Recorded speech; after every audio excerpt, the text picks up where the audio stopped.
आजकल हर एक जुबान पर राजनेताओं की संपत्तियों का मामला सबसे ज्यादा रहता है। रहे भी क्यों नहीं, आखिरकार जिस इंसान को जनता चुनती है उसके बारे में जानकारी होना भी बहुत जरूरी है। लेकिन आजकल की अगर बात की जाए तो राजनेताओं के खिलाफ ईडी और सीबीआई की जांच चल रही है और ऐसे में सत्ता पक्ष हो या फिर विपक्ष, हर कोई एक दूसरे पर संपत्ति को लेकर आरोप प्रत्यारोप लगा रहा है।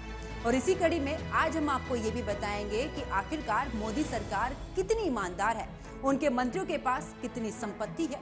दरअसल पीएमओ की ओर से जारी किए गए पीएम मोदी सहित उनके 29 मंत्रियों की संपत्ति का ब्यौरा साझा किया गया है। 31 मार्च 2022 तक देश के प्रधानमंत्री नरेंद्र मोदी की कुल संपत्ति की बात करें तो उनके पास 2,23,82,504 रुपए की संपत्ति है। ये उस वक्त की संपत्ति बता रहे हैं जब मोदी सरकार को 8 साल पूरे हुए। और अगर बात उनके राजनीतिक करियर की जाए तो करीब 20 साल से ज्यादा का उनका राजनीतिक करियर होगा। अब आप ये भी समझ सकते हैं कि ये उस समय का है जब नेताओं के खिलाफ जब जांच होती है तो नोटों के जो बंडल हैं उनको गिनने के लिए मशीनें लगाई जाती हैं। नोटों के बंडलों को देखकर हर कोई हैरान रह जाता है। पीएम मोदी की अगर बात करें तो उनकी अपनी ना तो पर्सनल गाड़ी है, ना घर है और ना ही जमीन है। अब आप सोच रहे होंगे कि आखिरकार ये संपत्ति कैसी संपत्ति है। दरअसल पीएम मोदी के पास कुल 2,23,00,000 में वो सब है जिसमें अधिकांश बैंकों में जमा राशि है जो चल संपत्ति है। उनके पास में कोई भी अचल संपत्ति नहीं है। जब नरेंद्र मोदी गुजरात थे उस वक्त उन्होंने एक प्लॉट भी खरीदा था जिसको उन्होंने दान में दे दिया है। वहीं पीएमओ की वेबसाइट की ओर से जारी जानकारी के अनुसार बॉन्ड या शेयर या फिर यूं कहे म्यूचुअल फंड में भी कोई निवेश प्रधानमंत्री का नहीं है। एक साल में पीएम की मात्र 26 लाख की संपत्ति बढ़ी है। वहीं कुल संपत्ति की अगर बात की जाए तो उनके पास में 2,23,82,504 रुपए हैं। कुल नगद की अगर बात की जाए जो बैंकों में जमा है वो 35,250 है। इसके अलावा उनके पास जो संपत्ति है वो पोस्ट ऑफिस में जमा जो राशि है वो 9,05,105 रुपए है। जीवन बीमा पॉलिसी की अगर बात करें तो 1,79,305 है। वहीं सोने की उनके पास में 4 अंगूठी हैं जिनकी कीमत की अगर बात की जाए तो 1,73,000 रुपए है।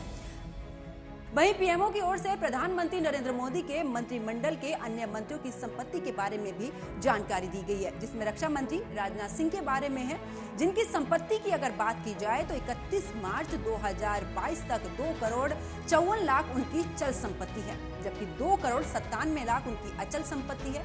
मोदी मंत्रिमंडल में 29 मंत्रियों में मंत्री धर्मेंद्र प्रधान की भी कुल संपत्ति की अगर बात की जाए तो मार्च 2021 के अंत में 1.62 करोड़ रुपए से बढ़कर ये 1.83 करोड़ रुपए हो गई। वहीं प्रधान ने अपनी पत्नी मृदुला टी प्रधान की भी कुल संपत्ति का मूल्य 2.92 करोड़ रुपए बताया, जिसमें पिछले साल के मुकाबले से 11.53 लाख रुपए की बढ़ोतरी हुई। वहीं पुरुषोत्तम रूपाला की अगर कुल संपत्ति की बात की जाए तो उनके पास 7.29 करोड़ रुपए बताई गई है, जो पिछले साल की तुलना में 1.42 करोड़ रुपए ज्यादा है। रूपाला की पत्नी सबिता बेन रूपाला की कुल संपत्ति की अगर बात की जाए तो 5.59 करोड़ रुपए बताई गई है, जो पिछले साल की तुलना में 45 लाख रुपए ज्यादा है। रिपोर्ट्स के मुताबिक नागरिक उड्डयन मंत्री ज्योतिरादित्य सिंधिया ने 31 मार्च 2022 तक कुल संपत्ति अगर अपनी बताई है तो 35.63 करोड़ रुपए की संपत्ति और 58 लाख रुपए की देनदारियों की सूचना भी उन्होंने दी है। उनकी पत्नी प्रियदर्शनी राजे सिंधिया के पास भी 14.30 लाख रुपए की संपत्ति और 74,000 रुपए की देनदारी भी इस दौरान बताई गई है। वही संस्कृति मंत्री जी किशन रेड्डी के द्वारा कुल 1.43 करोड़ रुपए की संपत्ति की सूचना दी गई है।